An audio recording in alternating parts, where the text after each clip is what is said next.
Ponemos pantalla completa. Listo. Ok, vamos a reiniciar la charla de enfoque clínico del paciente febril. Enfoque clínico del paciente febril. O sea, ¿qué hacemos frente a un paciente cuando tengamos un paciente con fiebre? Imaginemos, estamos en la emergencia, haciendo nuestro internado, o estamos en triaje, consulta externa, ¿correcto? O nuestro vecino viene y nos dice, estoy con fiebre, ¿no es cierto? Pero obviamente ustedes lo van a derivar. Primero van a hacer una buena historia y en base a eso lo van a orientar, ¿no? Ok, recordemos las actividades del sistema inmune. El sistema inmune tiene tres grandes actividades: la actividad antiinfecciosa, la actividad antitumoral y la actividad de tolerancia a los próximos. Correcto, como ya hemos conversado. Y estas tres actividades son las que permiten defendernos tanto de las infecciones, del cáncer y de las enfermedades autoinmunes y alérgicas. O sea, si estas tres actividades no funcionan bien, obviamente estamos con mayor riesgo de desarrollar respectivamente infecciones, cáncer, enfermedades autoinmunes y alérgicas. ¿No es cierto? ¿Ok? Entonces, si funciona bien, somos inmunocompetentes. Si no funcionan bien estas funciones, somos inmunocomprometidos. ¿De acuerdo? Entonces, siempre la pregunta es tener el problema principal del paciente y luego preguntarse en qué tipo de huésped, qué tipo de paciente se está presentando este problema. Fiebre, diarrea, disnea, etcétera, etcétera, ¿no? O lo pueden poner lo que nos enseñaron en semiología, manejo sindrómico, los síndromes, ¿no? El síndrome de diarreico agudo, el síndrome de dolor abdominal, el síndrome de tos crónica, en fin. O un compromiso pulmonar, pueden poner ahí como problema un compromiso pulmonar, un compromiso neurológico, un compromiso dermatológico, partes blandas, etcétera. Ese es el problema principal y la primera pregunta es si es inmunocompetente o inmunocomprometido. Esta es la primera idea. Vamos avanzando. El sistema inmune es un sistema que es como una mesa de dos patas, ¿no? La inmunidad innata y la inmunidad adquirida, como ustedes les han enseñado, ustedes saben. Pero me gustaría que ustedes graben que el sistema inmune es un todo. Y ese todo lo manda el linfocito T4, que es la inmunidad celular. Pero vamos a dividir imaginariamente este sistema inmune en tres partes para entender mejor cómo funciona el sistema inmune en relación a su terapia, a su actividad antiinfecciosa. Vamos al curso infeccioso. Entonces hay tres componentes. Hay el componente fagocitario, el componente humoral, el componente celular. Ya sabemos que el componente celular es el que manda, la inmunidad celular es la que manda. Pero vamos a dividirlo en tres partes. Entonces, el componente fagocitario está representado por los fagocitos. En los fagocitos tenemos los monocitos o mononucleares y polimorfonucleares, ¿no? Polimorfonucleares. Y aquí lo que nos interesa son los polimorfonucleares y principalmente el neutrófilo. Este neutrófilo se encarga de controlar determinados tipos de agentes microbianos, como las bacterias extracelulares no capsuladas y hongos leoniformes y filamentos. ¿Correcto? Entonces, ese es por un lado. El componente humoral, la inmunidad humoral, está representado por linfocitos B, que se transforman en células plasmáticas. La gran mayoría produce inmunoglobulinas y nos sirve para controlar microorganismos encapsulados. Como dicen los españoles, capsulados. Y la inmunidad celular está dada por los linfocitos T, principalmente el linfocito T4, que produce citoquinas y nos sirve para controlar microorganismos intracelulares y algunos extracelulares. Entonces, fíjense qué interesante. El sistema inmune está preparado para defendernos de todo tipo de microorganismos, ¿no? Y cada uno tiene sus funciones. El problema es que funcionen bien, o sea, que estén funcionando. Y cuando no funcionan es que nos pone en la condición de inmunocomprometido. Entonces puede haber falla fagocitaria, puede haber falla humoral, puede haber falla celular, o combinado, ¿no es cierto? Y entonces, si uno, es válida la pregunta, dice, ok, si un paciente, esta fiebre es por un paciente inmunocompetente, inmunocomprometido. Y si es inmunocomprometido, ¿qué falla tiene? Fagocitaria, humoral, celular. Imagínense que fuera una falla fagocitaria. Entonces, los agentes infecciosos con mayor frecuencia para ese paciente que tiene falla fagocitaria tendría que ser las bacterias extracelulares no capsuladas y hongos leboriforios o filamentosos, ¿no es cierto? Por frecuencia, ¿sí? Y además porque los fagocitos deberían estar controlando estas bacterias. ¿Pudieran ser otras? Claro que sí. Hay otros factores también, ¿correcto? Pero principalmente, y así para humoral y celular. ¿Está claro? ¿Está claro lo que hemos explicado? Por favor, es muy importante que la capten desde el principio, porque después se pierde. Ok, dijimos, entonces vamos a poner como ejemplo la fiebre. La fiebre, entonces enfocamos la fiebre como problema, es un paciente inmunocompetente, es un paciente inmunocomprometido, y puede ser muy comprometido con fagocitario, humoral, celular, ¿no es cierto? O combinado. ¿Correcto? La segunda pregunta que ustedes siempre tienen que hacerse es, si esa fiebre en un paciente inmunocompetente, un paciente inmunocomprometido, ¿es de origen infeccioso o no infeccioso? Si es de origen infeccioso, tendría que preguntarse, ¿este proceso infeccioso es localizado o generalizado? ¿Es PIL o es PIG? ¿No es cierto? Y si es de origen no infeccioso, yo lo pongo como neoplásico o no neoplásico. Ustedes pueden ponerlo también así o pueden ponerlo de frente, inmunológico y no inmunológico. O sea, el no infeccioso podría ser inmunológico por enfermedades autoinmunes, ¿sí? O enfermedades alérgicas. Y no infeccioso, no inmunológico podrían ser por enfermedades degenerativas, metabólicas, etcétera, etcétera. ¿No es cierto? ¿Sí? Cáncer ahí, pero yo les recomiendo poner estas neoplásicas, no neoplásicas. Las neoplásicas ahí sí pueden ponerlas inmunológicas y no inmunológicas. Ahí. Y las neoplásicas, ¿cuáles serían? Hematológicas y tumores sólidos, ¿no? Por ejemplo, o no hematológicas. Entonces, es una forma que ustedes puedan desarrollar esa capacidad de diagnóstico diferencial, enfocar su paciente. Ok, entonces ya sabemos las dos preguntas que tenemos que hacer. Vamos a ampliar este concepto de PIG. Vamos a ampliar este concepto de PIG.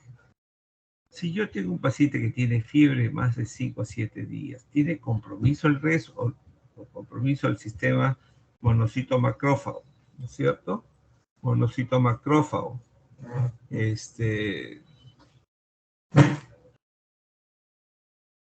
¿Cuál sería el compromiso del monocito macrófago? Sería pues hepatomegalia y o esplenomegalia y o linfadenomegalia localizada, generalizada en este caso, o hiperplasia de la médula ósea. Le han hecho una aspirado de médula ósea y le encuentran hiperplasia.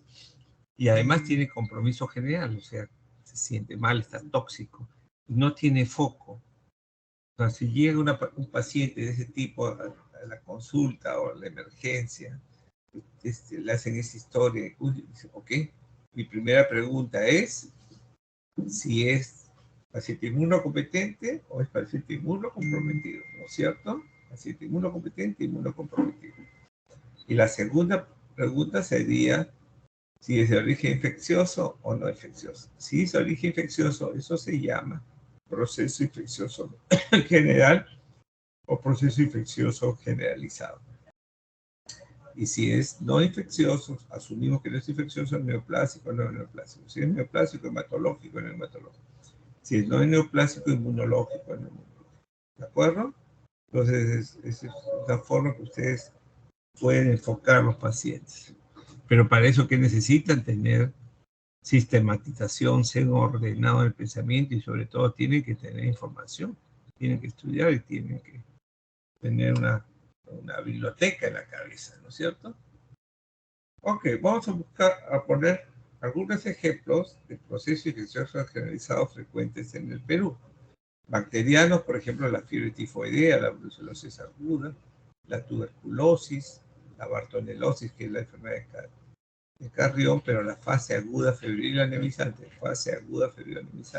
la leptospirosis, la sepsis, la endocarditis infecciosa, los abscesos intraabdominales, la infección del tracto urinario alto. Y ustedes dirán, pero diablo, ¿cómo estas tres últimas van a ser PIG si tienen foco?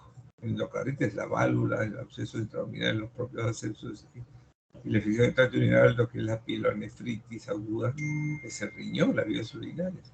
Sí, pero la clínica no enfoca, la clínica es de las características que hemos mencionado, ¿no es cierto? No muestra desde el principio que es focalizada, ¿no es cierto? Focalizada, sino que es difuso su presentación, entonces, por eso que está considerado ahí. Ok, sí, causas virales. Mononucleosis infecciosa, que es por el Epstein-Barr virus, el síndrome mononucleósico, síndrome de mononucleosis, que es un cuadro similar a la mononucleosis infecciosa, pero por otros agentes, ¿no es cierto? Por ejemplo, agentes infecciosos tipo VIH, que es la infección primaria del VIH, el virus de hepatitis B, la rubiola, citomegalovirus, entre los virus que simulan la mononucleosis infecciosa. Parásitos como la toxoplasmosis aguda también simulan la mononucleosis infecciosa. Hoy, causas no infecciosas como reacción adversa a medicamentos, como linfoma maligno, como vasculitis sistémica, ¿no?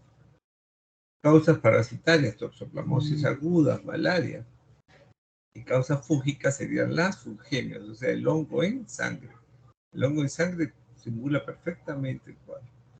Entonces, fíjense que además en cada una de ellas hay que agregarle otra causa, que es sepsis. Recuerden que sepsis es síndrome de respuesta inflamatoria sistémica producto de un agente infeccioso documentado altamente sospechado. Yo puedo tener sepsis bacteriana, puedo tener sepsis viral, puedo tener sepsis parasitaria, puedo tener sepsis fúngica. Nos lo ha demostrado, por ejemplo, el COVID, ¿no es cierto?, con una sepsis viral, ¿correcto? De tal manera que a esto hay que agregarle sepsis, también, ¿cierto? A cada una de ellas. Ok, acá podríamos hacer un resumen. Si yo tengo un paciente con fiebre y o foco, la primera pregunta es si es inmunocompetente o inmunocomprometido. La segunda pregunta es si es infeccioso o no infeccioso. Y si es infeccioso, ¿es un PIL o PIG? Y si es no infeccioso, neoplásico o no neoplásico. ¿De acuerdo? Puedo tener solamente fiebre, puedo tener solamente foco, un foco compromiso pulmonar, o puedo tener las dos combinadas. ¿De acuerdo? Eso es muy, muy importante. La otra cosa que tienen que recordar, se tiene que decir, un PIL puede generalizarse, si el proceso infeccioso localizado no lo controlamos, se generaliza. Y un proceso infeccioso generalizado puede localizarse también, ¿no es cierto? Puede localizarse. Así que esto es una cuestión dinámica. No dice, ay, esto es un PIG, y no. Hay que ver, obviamente eso sería las complicaciones, ¿no? Sería un proceso infeccioso localizado no controlado, un PIG no controlado, ¿cierto? ¿Cómo enfocar un paciente con fiebre, un paciente inmunocompetente con fiebre? Dos aspectos tienen que. Lo primero, si yo digo que es un paciente inmunocompetente, tengo que descartar rápidamente que sea la inmunidad, o sea, que no sea inmunocomprometido, ¿no es cierto? Y eso lo hago con mi anamnesis, mi examen físico y exámenes auxiliares básicos, ¿no es cierto? Si yo tengo tres componentes, fagocitario, humoral, celular, uno tendría que preguntar, hacerle un recuento absoluto de neutrófilos, un hemograma, tendría que pedirle dosaje sérico de inmunoglobulinas y pedir los linfocitos T4, que son los comandantes generales de la defensa, ¿no? Estas dos últimas son pruebas caras y no se hacen de rutina.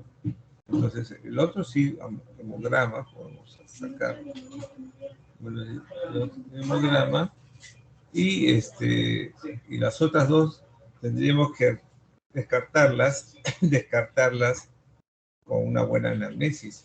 Pero si tengo recursos,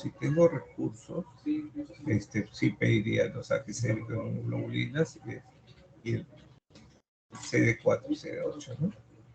¿Correcto? ¿Ok? Entonces, si yo descarto por anamnesis, por laboratorio, que es inmunocomprometido, por lo menos lo más común, considero los factores los factores epidemiológicos, los procedimientos invasivos, los estilos de vida, la alimentación. ¿Ok? Entonces es muy importante. Entonces, en paciente inmunocomprometido con fiebre, descarto, tengo que hacer todo lo posible para descartar que no tenga inmunocompromiso y obviamente abocarme a buscar los factores extrainmunes, ¿no es cierto? En el paciente inmunocomprometido, al contrario, son las dos.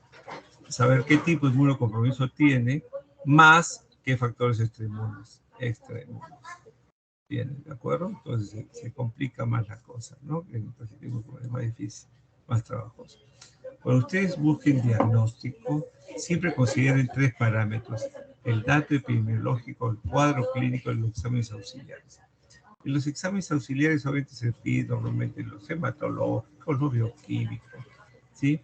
Pero desde el punto de vista para infecciones, vamos a dividir los exámenes auxiliares en 2 tipos, lo que son los test o los exámenes dependientes de cultivos o las pruebas dependientes de cultivos y las pruebas no dependientes de cultivos. Las pruebas dependientes de cultivos es el cultivo, ¿no es cierto? El cultivo propiamente dicho, y obviamente los exámenes directos, las coloraciones, los extendidos, los flotis. ¿Cuál es el problema? Demora pues los resultados del cultivo, ¿no? Los no dependientes de cultivos, ¿cuáles son? Son las pruebas de antígenos, pruebas moleculares, que hay que buscar ARN o ADN. Entonces son pruebas mucho más rápidas. ¿Cuál es el problema? El costo. También están incluidos las serologías, que nos sirven también para saber si tuvo la infección previa o no la tuvo, ¿no es cierto? Los demás estudios, seroprevalencia, etc. Algunas veces, obviamente, buscando inmunoglobulina M nos diría está activa la infección. Entonces, las no dependientes de cultivos, que son los antígenos, los anticuerpos y las pruebas moleculares, que puedes buscar ARN o buscar ADN, ¿correcto? Entonces, eso es bien, bien importante. El problema es el costo, pero obviamente las pruebas las podemos tener mucho más rápidas, ¿sí? A estos exámenes auxiliares también hay que agregar las imágenes, los procedimientos invasivos con anatomía patológica, con inmunohistoquímica, etcétera, etcétera. El tratamiento de estas, si fuese una infección, sería el tratamiento antiinfeccioso, pero también el tratamiento de la fiebre inicial, obviamente, sintomático, es sintomático. El otro dato que es bien importante, si fuese fiebre, si la fiebre viene sola, nada más, o sea, síndrome febril, punto, pero la fiebre puede ir acompañada de otra sintomatología. Entonces puede ser la fiebre parte de un PIG, ¿no? De un proceso infeccioso generalizado. Puede ser parte de un PIL, de un proceso infeccioso. Tenemos una fiebre posoperatoria, que ya hablaremos en la clase, o sea, podría ser fiebre posoperatoria. La fiebre como parte de un síndrome de respuesta inflamatoria sistémica, ¿no es cierto? La fiebre tumoral, ¿no es cierto? Etcétera. Entonces, fíjense que la fiebre realmente participa en gran parte de la patología, es muy importante en medicina. Las medidas de prevención fundamentales, ya hablaremos en su momento sobre las precauciones estándar, ¿ok? Y la higiene de manos. ¿Preguntas? ¿Alguna pregunta? ¿Hasta acá alguna pregunta? ¿No? No, doctor. Parece que no me quedan. No, doctor. Ok. Ahora vamos a enfocar esto. Vamos Vamos a usar otro ejercicio de enfoque clínico.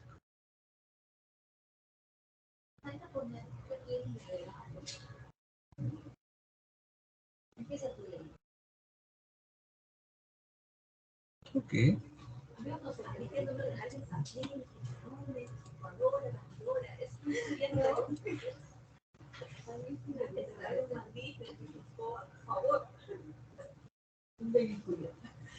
Ok, enfoque clínico del paciente con sepsis. ¿Cierto? Vamos a ver.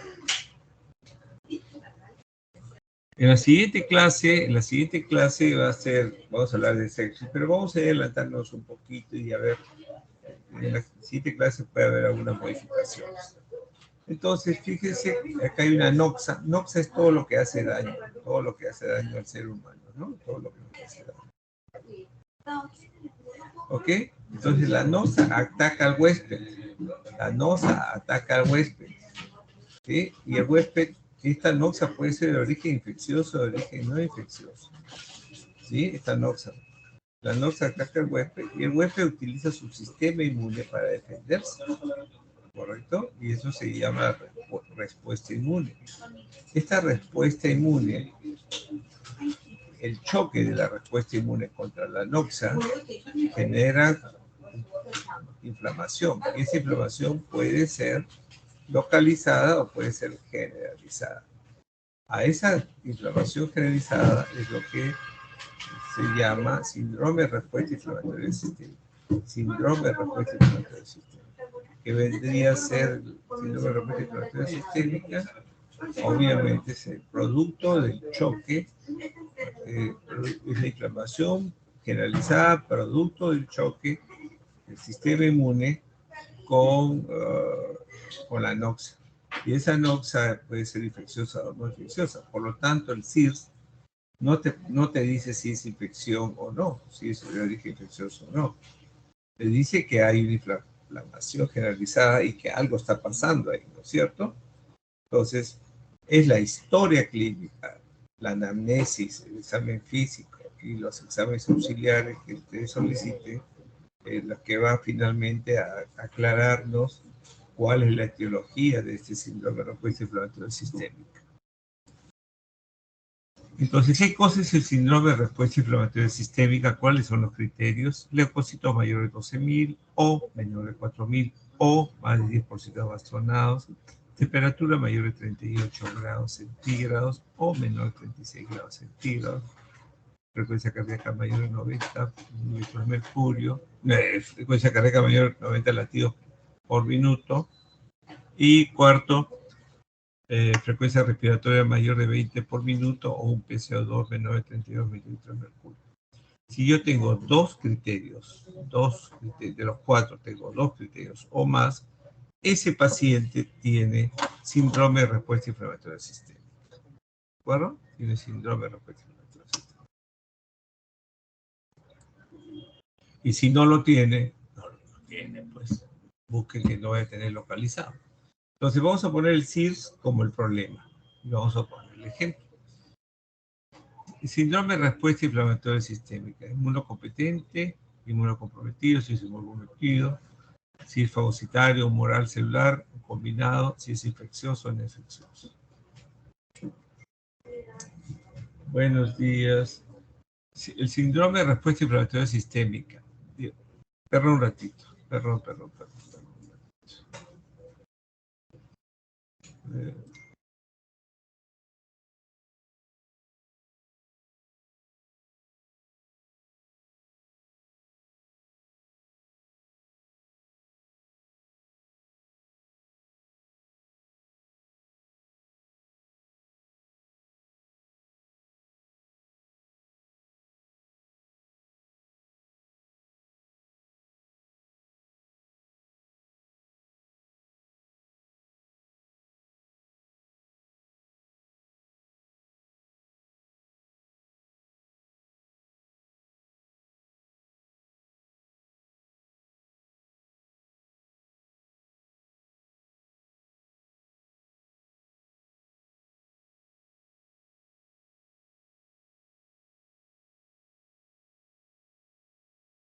Ok.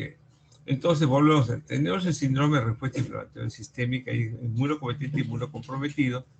El síndrome de respuesta de causa infecciosa. ¿Cómo llamamos esto? Sepsis. Entonces, ya sabemos.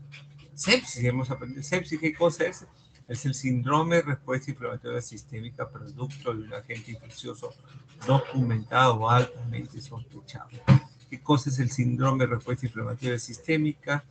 Es la inflamación generalizada que se produce por el choque de la respuesta inmune, ¿no? La respuesta inmune del ser humano frente a la presencia de una noxa que puede ser infecciosa, de origen infeccioso.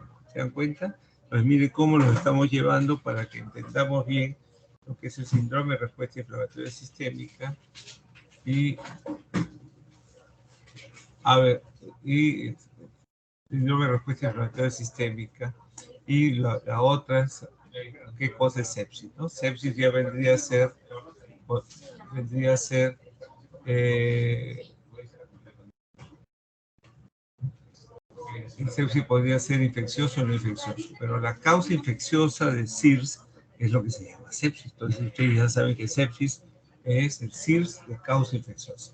Que uno lo podría enriquecer mencionando que es síndrome de respuesta inflamatoria sistémica producto de un agente infeccioso documentado altamente sospechado. O lo documenté, aislé el bicho, o lo sospecho altamente, ¿no? O sea, a través, por el, por el, por el dato epidemiológico, por el cuadro clínico o con pruebas indirectas que me permitan pensar en determinado tipo de agente infeccioso. Y la causa no infecciosa sería neoplásico o no neoplásico. ¿De acuerdo?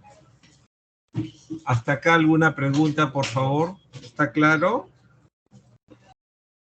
Entonces, vuelvo a repetir. Por ejemplo, si usted tiene un síndrome diarreico agudo, pone el problema igualito. Inmunocompetente, inmunocomprometido, infeccioso o no infeccioso. ¿De acuerdo? Eso va a enriquecer su forma de diagnosticar, enfocar los casos. ¿De acuerdo? Y acá podemos poner lo que se llaman los niveles de infección. Ustedes también van a escuchar estos conceptos de nivel de infección. O habrán escuchado, ¿qué serán estos los niveles de infección?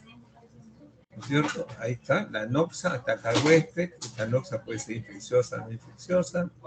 El huésped choca con el sistema inmune. Hay una respuesta inmune que en este caso sería localizada o generalizada, pero si es generalizada, se llama síndrome de respuesta inflamatoria del sistema. Si este síndrome de respuesta inflamatoria sistémica es producto de un agente infeccioso documentado o altamente sospechado, se llama sepsis. Entonces, esto es toda una cascada inflamatoria. Si esta sepsis no se controla bien, pasa al segundo nivel de daño, que es sepsis severa. Y si no se controla bien, pasa a choque séptico.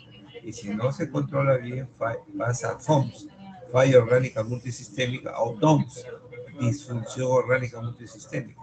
Y si no se controla, muere el paciente. Entonces, ¿cuáles son los niveles de infección? Esos cuatro: sepsis, sepsis severa, choque séptico, falla orgánica multisistémica o DOMS, disfunción orgánica multisistémica.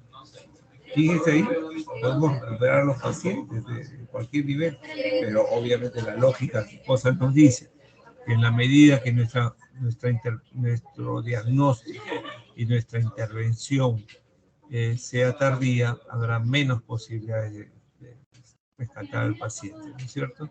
Por lo tanto, ¿cuál es el mensaje? Hacer un diagnóstico preciso lo más pronto posible, intervenir lo más pronto posible y obviamente prevenir las infecciones, ¿no? Ok, ya dijimos que sepsis es el síndrome de respuesta inflamatoria sistémica producto de un agente infeccioso documentado, altamente sospechado, ¿sí? Todavía no hay disfunción orgánica importante, no hay disfunción orgánica, ¿no? Importante. Ok.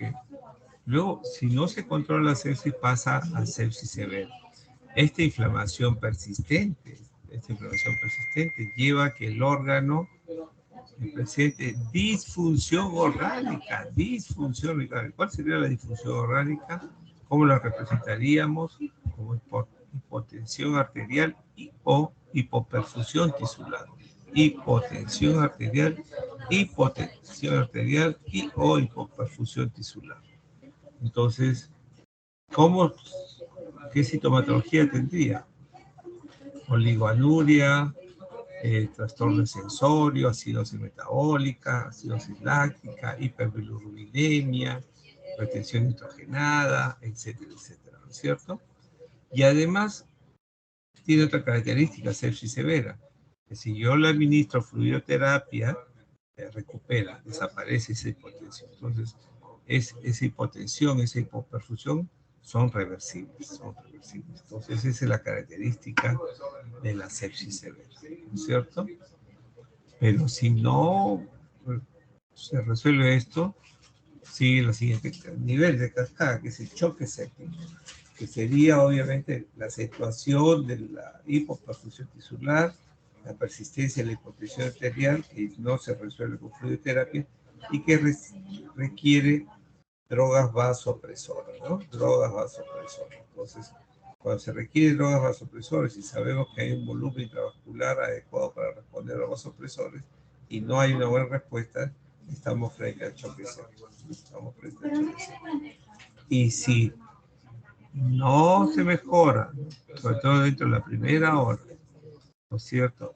Y hay disfunción severa, importante, de más de un órgano, aparato, sistema, más de uno, o sea, dos o más, eso se llama falla orgánica multisistémica. Es decir, por ejemplo, si hay trastorno de coagulación, insuficiencia renal aguda, o insuficiencia respiratoria aguda, que requiere ventilación mecánica, por ejemplo. Entonces, estamos hablando de esto.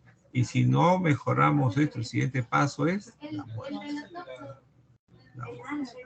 Ahora, esta sepsis, como dijimos cuando hablamos de PIC, puede ser originada por bacterias, por hongos, por virus y parásitos. En la práctica diaria, lo que más vemos son que es origen bacteriano, ¿no? Por bacterias. Antes del COVID, los virus todavía no estaban tan bien, pero los parásitos sí, pero hongos eran el segundo lugar. Y ahora tenemos nuevamente parásitos como la malaria maligna, por ejemplo, ¿no? Y virus tenemos el COVID o la influenza, por ejemplo. ¿Correcto? Entonces esto hay que saber la etiología. Entonces como es más frecuente las bacterias, vamos a tratar con las bacterias. Entonces ya hemos dicho que las bacterias pueden ser cocos, bacilos, gram negativos, aerobios, anaerobios, extracelulares y intracelulares, ¿no es cierto? Entonces practiquemos con esta fórmula, ¿no es cierto? Expliquemos cuáles son los bichos de importancia clínica con cada una de esas características en nuestra población, ¿no? En nuestro Perú, ¿correcto? También si son extracelulares, porque ya hemos dicho que si son intracelulares necesitamos drogas que atraviesen la membrana celular de las células. La membrana celular está más dicho, la membrana celular. Ok, hongos. ¿Qué tipo de hongos? Ya hemos dicho que son levadiformes, filamentosos, dimórficos, ¿no? Y oportunistas. ¿Correcto? Levadiformes, filamentosos, dimórficos, ¿sí? Ok, entonces, si tengo sepsis o choque séptico, sepsis severa, la primera pregunta que yo tengo que hacerme es una sepsis bacteriana, viral, sí, ¿no es cierto? A ver qué tipo de sepsis es. ¿Ok? ¿Qué nivel de infección estoy enfrentando? Miro si tiene SIRS, si ese SIRS es de origen infeccioso o no infeccioso, ¿no? Si es sepsis, ¿qué puede ser? Puede ser bacteriano, pero lo vamos a saber con todos los estudios.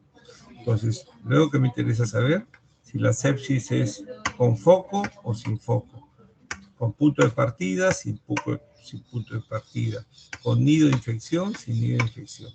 ¿Y cuáles son los focos más frecuentes de sepsis?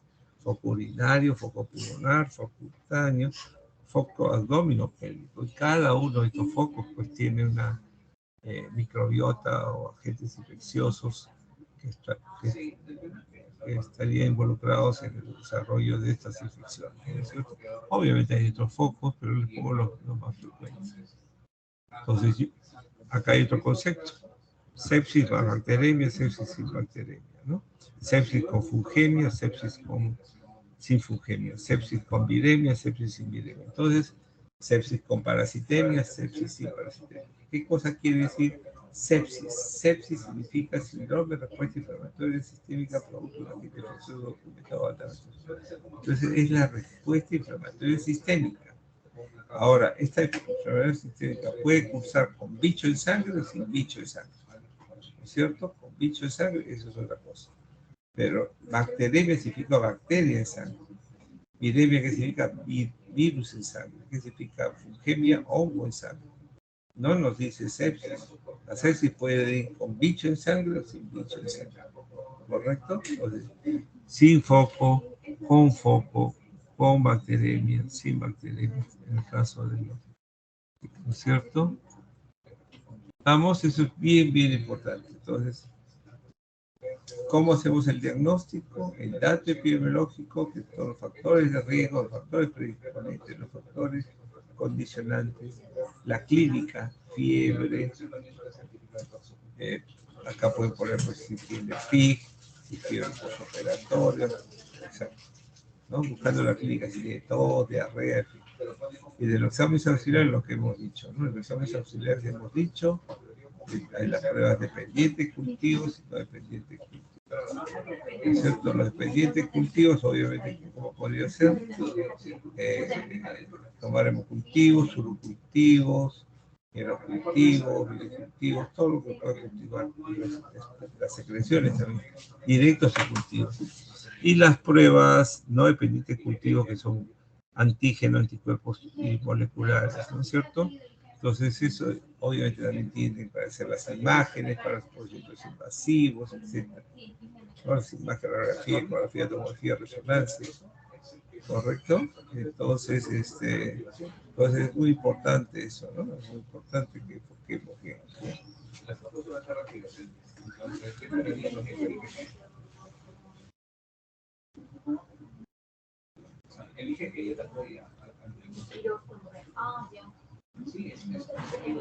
Ok, entonces para el tratamiento, ¿qué haríamos? El tratamiento diagnóstico correcto, hay que ser un diagnóstico correcto. Si quiero hacer un tratamiento y yo voy a dar un tratamiento, tiene que ser para el diagnóstico que yo estoy concluyendo, ¿no? El soporte respiratorio, cardiovascular hemodinámico, hidrometabólico, psicológico, nutricional, terapia antiinfecciosa, manejo quirúrgico, la terapia antiinfecciosa que tiene que ser bactericida. Ya vamos a hablar, cuando hablemos de sepsis, la clase pura sepsis. Esta es una introducción, la terapia, qué características tienen los antibióticos, el manejo quirúrgico, que es para exéresis, para drenaje de abscesos, para retiro de piezas necróticas, bueno. Y los inmunomoduladores metabólicos, que hay básicamente más son metabólicos, es decir, mantener una buena glucosa, ¿no? Una buena hidratación y buena oxigenación, son las tres cosas. Corticoides, en algunas situaciones está aprobada, en otras no, pero en todas el paciente tiene que estar bien oxigenado, bien hidratado y con la glucosa dentro del rango normal, ¿no? Entonces, fíjense estos 5 pasos para el tratamiento de la sepsis. Un diagnóstico correcto del nivel de infección, el soporte que deben recibir, la terapia antiinfecciosa, el manejo quirúrgico y los inmunomoduladores y metabólicos. ¿Qué características debe tener el antibiótico utilizado? Bactericida, no bacteriostático, bactericida. Tenemos que conocer bien la farmacocinética, la farmacodinámica de los pacientes. Ya vamos a hablar más. Administración intravenosa, puede ser una droga, puede ser en combinación. Idealmente es que haya sinergismo y no antagonismo. Reconocer las interacciones medicamentosas que ocurren con otras drogas que recibe el paciente, ¿no? No va a ser los antibióticos los únicos muchas veces. Hay que conocer los efectos secundarios de cada droga que nosotros conozcamos como droga y también de las interacciones que pueden interferir con los niveles séricos y acción de otras drogas, pero también con los efectos secundarios. Y también costos, ¿no? Hay que valorar costos, pero no hay precio, pues, no hay precio a la vida del ser humano y tenemos que conseguir las drogas como de lugar, ¿no? Tampoco asaltando, pero hay que ponerle todo el punch, ¿no es cierto? Entonces la medida de prevención, y obviamente son con las precauciones estándar, y a la cabeza la higiene de manos, ¿no? La precaución estándar es la higiene de manos. Preguntas, por favor, preguntas.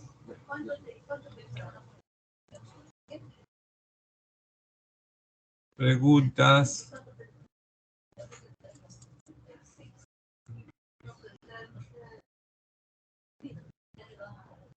No hay preguntas. Vamos a terminar con esta teoría. Y después, tomaremos unos 10 minutos de descanso. ¿Ya?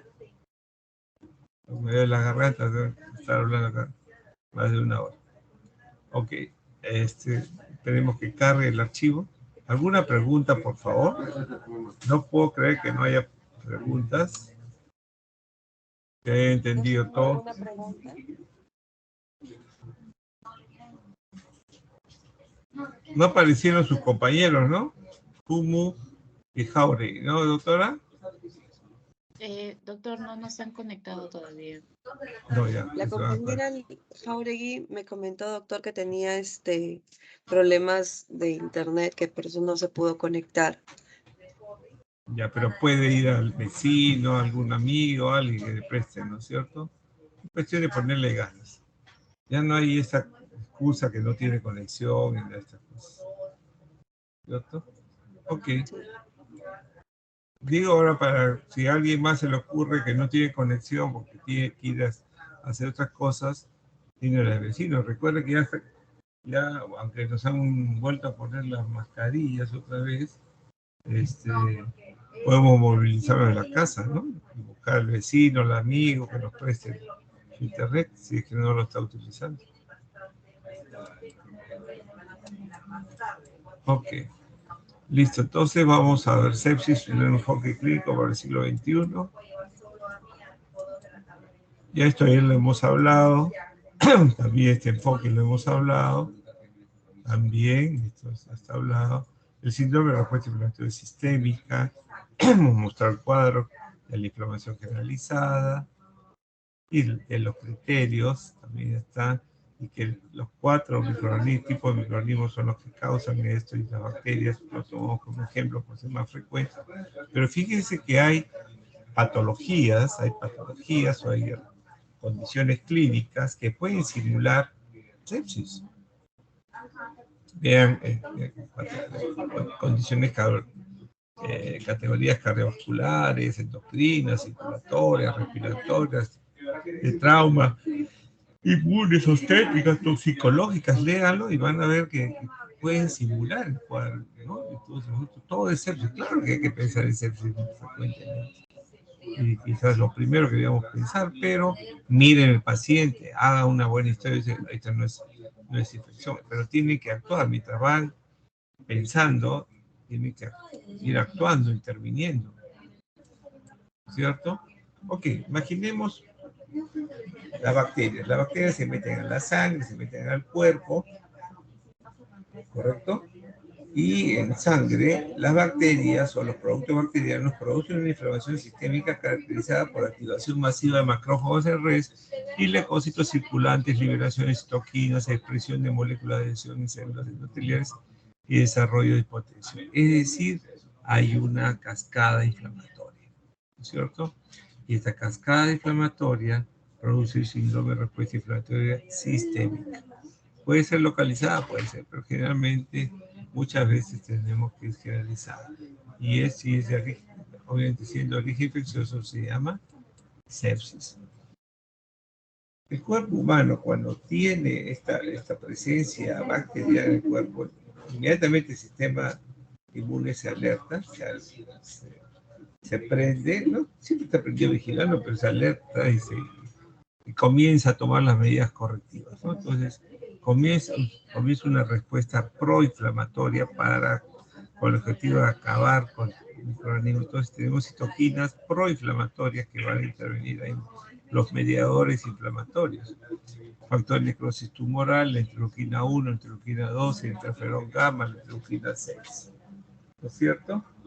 Pero también a la vez que despierta una respuesta proinflamatoria, el cuerpo también dice, ok, yo no lo puedo soltar a estas sustancias, a estas células, porque también células proinflamatorias, sino que yo tengo que regular esa respuesta. Entonces también produce interleuquina 10, interleuquina 4, etcétera. Y esto es como una balanza, ¿no? Por un lado, presiona la balanza, pero por otro lado, trata de controlar esa balanza. Entonces, va a haber una inflamación, pero en base a este control, esta regulación, va a haber una inflamación localizada o una inflamación sistémica o generalizada. Con el tiempo se ha descubierto que hay un sistema que se llama el checkpoint. Los checkpoints es un sistema de chequeo, de control, casetas de control, el sistema de control que regulan esta respuesta inflamatoria, ¿no? Que regulan esta respuesta inflamatoria. ¿Ok? Ahora, ¿cuáles son los mediadores bacterianos que contribuyen a la patogenia de sepsis? O sea, en otras palabras, ¿qué vendrían a ser mediadores bacterianos? Son los que van a estimular al sistema inmune para que reaccione. En el caso de las infecciones por gram negativo son los lipopolisacáridos. En el caso de infecciones por gram positivo se llaman los superantígenos.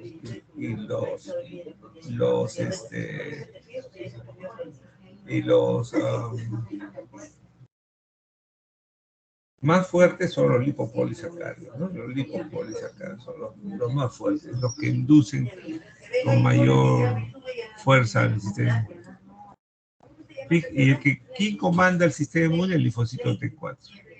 Entonces, todas las células dendríticas, polinucleares, macrófagos, etcétera, todos van a jugar, a llevar información a los linfocitos T4, que son los comandantes generales de la defensa. Entonces, una vez que le llevan esa información, el linfocito T4 analiza las muestras y obviamente plantea su estrategia más dirigida contra el enemigo, ¿no?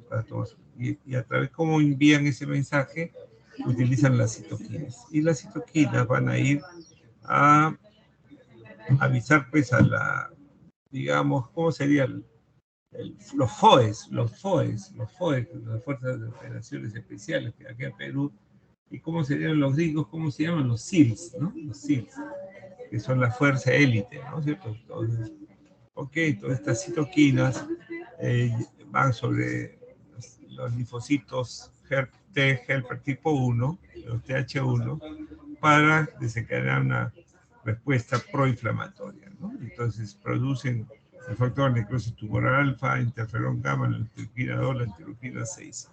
Pero también da órdenes para que un grupo de células especializadas controlen a los loquitos estos de TH1, ¿no? La propiedad antiinflamatoria de los T helper tipo 2, los tienes interleuquina 4, interleuquina 10. ¿No? Entonces, para que haya una compensación, un balance, ¿correcto? En realidad, entonces, esta propiedad antiinflamatoria, para algunos bichos, estos helper tipo 2 también son proinflamatorios, pero en determinadas situaciones, pero esto es contrarresta esta respuesta inflamatoria. Y aparte que ahora ya no solamente hay TH1, TH2, como dice el slide, también hay TH17 dirigido a los hongos, TH regulador, que es el que realmente regula y modula la acción de la respuesta de los otros TH. Entonces acá está la balanza. Es una balanza como estábamos mencionando, proinflamatoria y antiinflamatoria. Entonces, ¿qué combinaciones pueden suceder? Imagínense que hay proinflamatorio y nadie lo controla. nos mata, pues la respuesta inflamatoria nos mata, ¿no es cierto? Si no hay un antiinflamatorio.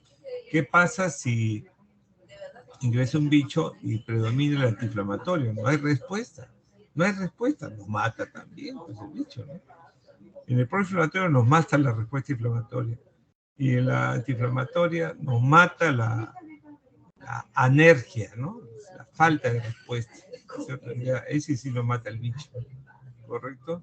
Entonces lo que necesitamos es un equilibrio entre la respuesta proinflamatoria y antiinflamatoria para que funcione bien, ¿ya? La sepsis, cuando se pierde el control, obviamente es proinflamatorio y nos mata, ¿no? Nos mata. No nos mata tanto el bicho, nos mata la respuesta inflamatoria masiva que nos daña los órganos. Aquí están los niveles de infección que ya hemos hablado. Ya hemos dicho sepsis que hemos dicho la definición de cada una de ellas, ¿no es cierto? Ok, y hemos utilizado este cuadro. Miren, interesante, ¿no? Si uno tiene un SIRS, independiente que sea bacteriano o no, o sea, infeccioso, la mortalidad es 7%. Pero si tienes una sepsis infecciosa, 16%. Si tienes una sepsis severa, 20%. Si tienes choque séptico, 50%. Y si tienes falla, hasta 100%. Y eso va a depender, la mortalidad va a subir dependiendo del agente infeccioso que corresponda al tipo de bacteria o también cómo está de base el huésped, ¿no? Adulto mayor, neonato, etc. Ahora, estos criterios de sepsis los han ido elaborando grupos de trabajo que le llaman consenso sepsis. Este consenso sepsis, hay consenso sepsis 1, consenso sepsis 2, consenso sepsis 3 y consenso sepsis 4. El consenso de sepsis 1, ¿cuál era? El síndrome de respuesta inflamatoria sistémica producto de un agente infeccioso documentado o altamente sospechado. Y tenías 4 niveles. El nivel de sepsis, sepsis severa, choque séptico, falla orgánica multisistémica. ¿No es cierto? Lo mismo, ¿no es cierto? Luego aparece el sepsis 2. El sepsis 2 mantiene esos 4 niveles, pero amplía la definición de sepsis severa. El sepsis severa en sepsis 1 hablaba de hipoperfusión tisular, hipotensión arterial, y hablaba de acidosis láctica, trastorno sensorio y oligoanuria. En el sepsis 2 amplía más cosas, ¿no? Amplían más criterios, pero mantiene la columna de los 4 niveles. Sepsis 3 ya hace un cambio, como vamos a hablar, desaparecen los 4 criterios y solamente nos quedan 2, sepsis y choque séptico. Sepsis severa pasa a ser sepsis solamente a secas, y con el concepto que sepsis desde el arranque ya hay disfunción orgánica. Entonces eso quiere decir que tenemos que intervenir más rápidamente, más temprano. Y la falla orgánica multisistémica está dentro del choque séptico, lo cual significa que tenemos más chance que tengamos falla orgánica a través, para enfatizar, para sernos conscientes que tenemos que actuar tan rápido, tanto en sepsis como en choque séptico. Y el sepsis 4 es lo mismo que el sepsis 3, nada más. Pero sepsis 4 no hay mucho cambio. Entonces acá en sepsis 3 tenemos ya solamente 2 niveles de infección, sepsis y choque séptico. Y introduce un score de evaluación de falla orgánica que tiene 6 sistemas para evaluar: respiratorio, coagulación, hepático, cardiovascular, sistema nervioso central y renal. Y cada uno con un valor de 0 a 4. 0 a 4. Cuando la cosa se pone color de hormiga, mayor de 2, ¿no? Mayor de 2 o más. 2 o más, ¿no es cierto? 2 o más, ¿ok? 2 o más. Pero eso implica que tengo que aprenderme de memoria toda esa tabla. Saquéle copia póngalo en mica y guarden en su bolsillo, en su billetera. Sin embargo, los autores,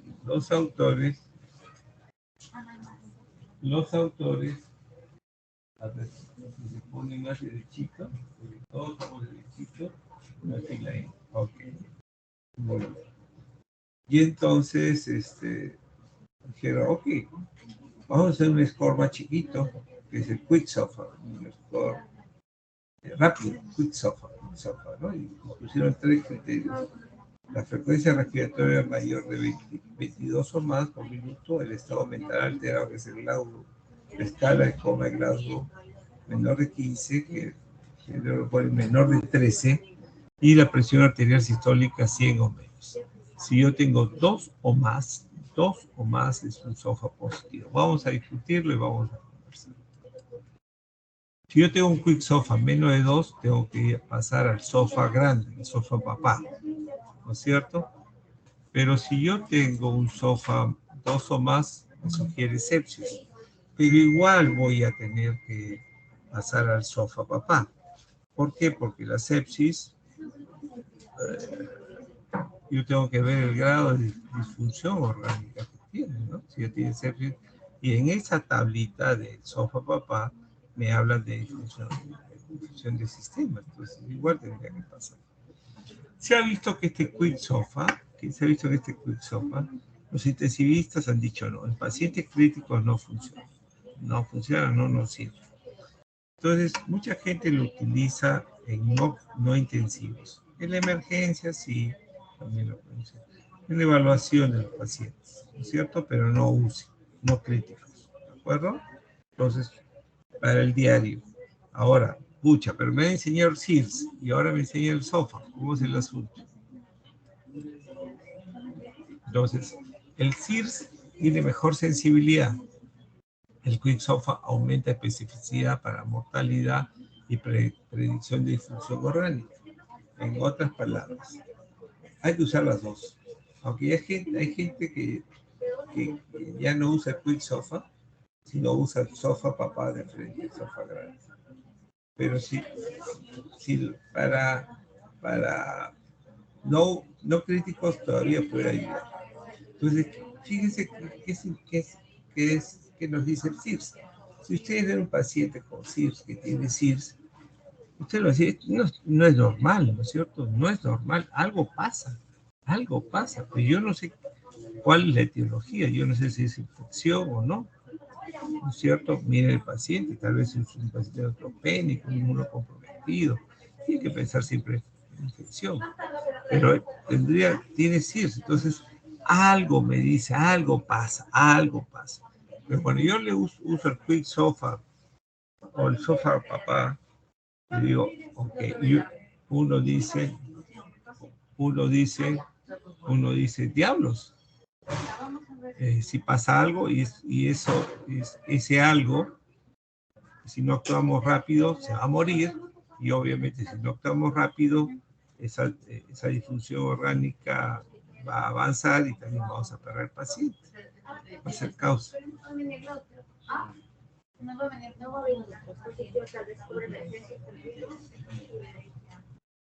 Perra un ratito.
Doctor, disculpe, ¿tiene su micrófono encendido?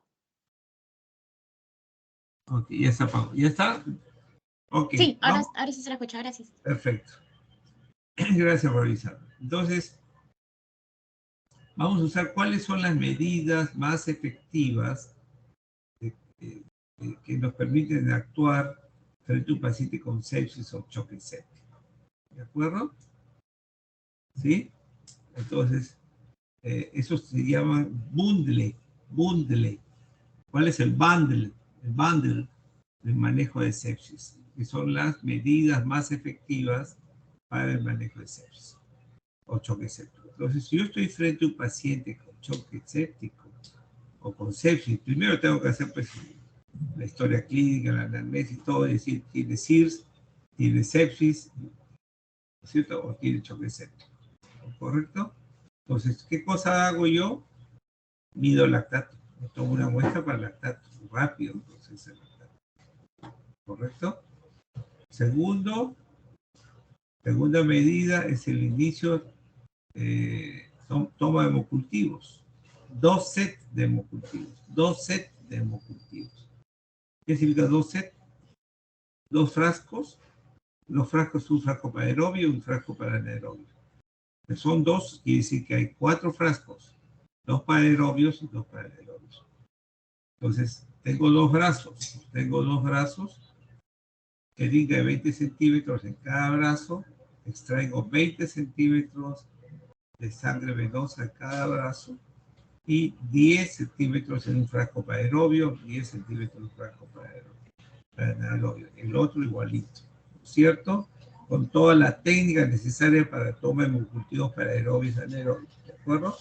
Entonces, esta es la segunda medida. La tercera medida es iniciar antibiótico terapia antes de la hora desde que se hizo el diagnóstico de sepsis y choque séptico. Tercero, cuarta medida es la fluidoterapia.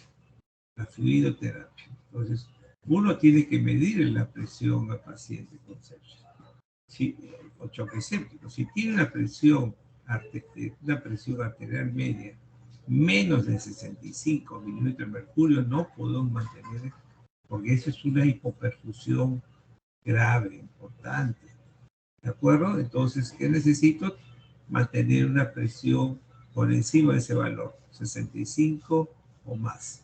Entonces, fluidoterapia. Le administro cloruro de sodio, 30 mililitros por kilo, el bolo, y luego de completar ese bolo, tomo la presión.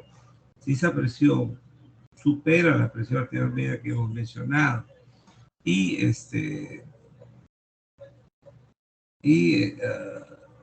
y se sostiene en el tiempo, bacán. Pero si nuevamente cae, voy a tener que utilizar drogas vasopresoras. ¿Por qué? Porque estoy sospechando que no es, que sea un choque séptico. Esta sería la última medida, ¿no es cierto? De las que hemos dicho, el uso del lactato, los hemocultivos, el uso antibiótico, la fluidoterapia y el uso de vasopresores. ¿Qué vasopresor voy a utilizar de arranque? Noradrenalina. Si no sube la presión, sumo vasopresina. Si hay falla de si no sube la presión, sumo adrenalina. Si no mejora, si hay falla de bomba, dobutamina. Y lo que tenemos que evitar es la dopamina, que en muchos años se utilizó como primera línea, pero por su capacidad arritmogénica más severa en relación a los otros, no se utiliza. Pero ustedes en la tabla de SOFA van a ver que está la dopamina. Bueno, eso reemplácelo por la noradrenalina. ¿De acuerdo? Entonces, esos son los 5 pasos que ustedes tienen que aplicar frente a todo paciente que ustedes consideren que tiene sepsis y choque séptico. Exámenes auxiliares. Generalmente ya dijimos que está el lactato sérico principalmente.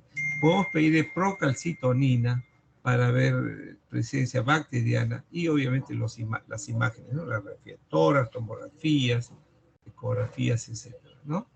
El tratamiento ya lo hemos dicho en base a este bundle, pero las guías nos dicen que hay tener cuidado y el manejo tiene que ir desde el lugar donde ocurre la sepsis, choque séptico, o sea, prehospital, hasta o las medidas que se toman en la emergencia, o si ocurre la sepsis en el piso del hospital, en algún piso, ¿no es cierto? Esto es en general lo que hablamos en la clase anterior, ¿no?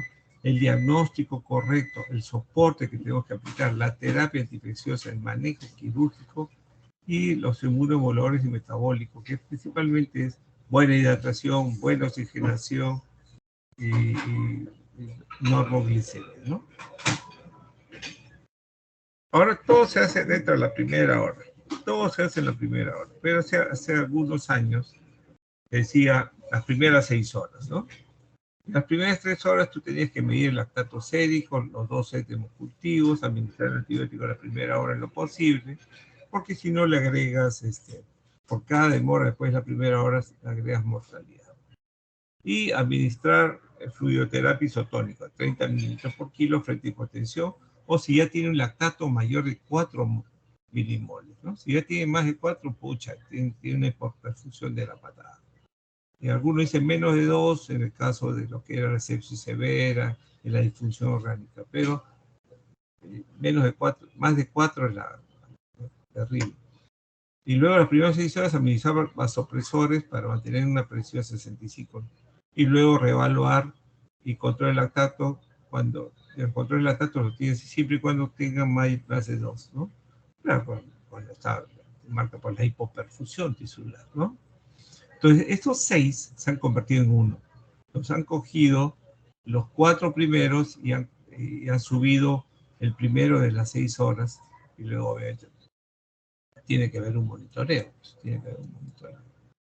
De la antibiótico terapia ya hemos hablado, pero vamos a omitir esto porque vamos a tener una clase de cuándo vamos a escoger el antibiótico, ¿no? El antibiótico en estas situaciones. Para no estar repitiendo. Ok.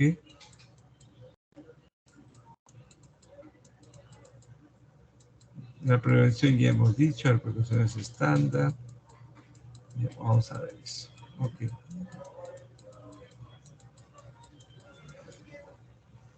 Ok. ¿Está claro, por favor, está claro lo que hemos conversado sobre sepsis, sobre síndrome de respuesta inflamatoria sistémica? ¿Hay dudas, preguntas? Doctor, una consulta. Con Sí, respecto Diego. a la definición, dijo que se utilizaba el CIRS o se utilizaba el Quick Sofa, ¿no? ¿Cómo se utiliza el CIRS? Ambos. En ambos, en emergencia, se tiene que utilizar. Ambas, Claro, cuando usted se enfrenta a un paciente, usted mira y dice, ok, este tiene un síndrome de respuesta inflamatoria sistémica. ¿Qué cosa me sirve? El CIRS me sirve para decir algo pasa, ¿no es cierto? Tiene fiebre, tiene taquicardia, tiene aumento de frecuencia respiratoria, ¿no es cierto? Tiene una leucocitosis, una leucopenia, ¿estamos? Con gases arteriales, con CO2 aumentado, algo pasa. Eso es lo que te dice. No está normal. Eso es lo máximo que te puede decir el CIRS. El CIRS no te puede decir si es infeccioso o no. ¿Tú cómo puedes llegar a eso? Con tu historia clínica, ¿no es cierto? Eso. Y con los exámenes auxiliares. Y el SOFA lo que te está diciendo, a ese CIRS, el CIRS te está diciendo, a ver, SOFA, chequéame bien si esto, cómo está la cosa. Entonces el CIRS te dice, algo está pasando. Y el SOFA te dice, pucha, sí, pues, hay disfunción orgánica importante y se puede morir el paciente, así que hay que actuar rápido. Lo que yo le estoy diciendo que había este Quick SOFA, ¿no es cierto? El SOFA completo, dice que están los 6 sistemas y el score de 0 a 4, ¿no es cierto? Lo que yo les digo, ahora se usa el grande, ¿sí? Hay gente, lo que está definitivamente es que en UCI el Quick SOFA no lo utiliza, el chiquito.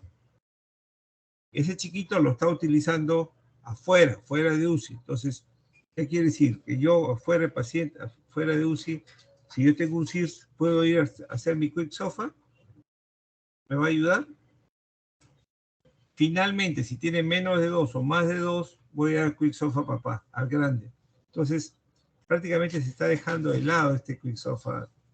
Y decir, pasamos al SOFA papá. ¿No lo vamos a meter en la cabeza? No.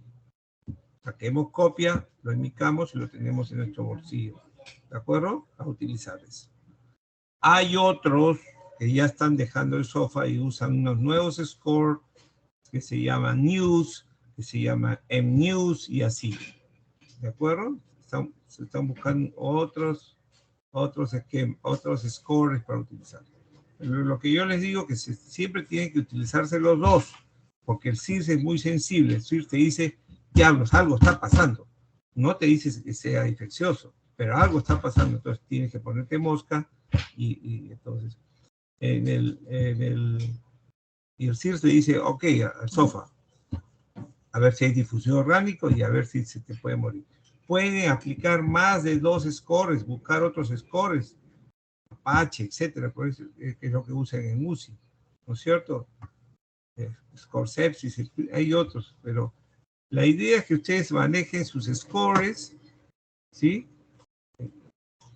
Ustedes se den cuenta cuál es el que más sabe, el que les cae al tipo de paciente que ustedes, población de pacientes que ustedes trabajan, ¿no? Pacientes con cáncer, pacientes trasplantados, pacientes diabéticos, pacientes adultos mayores, etc.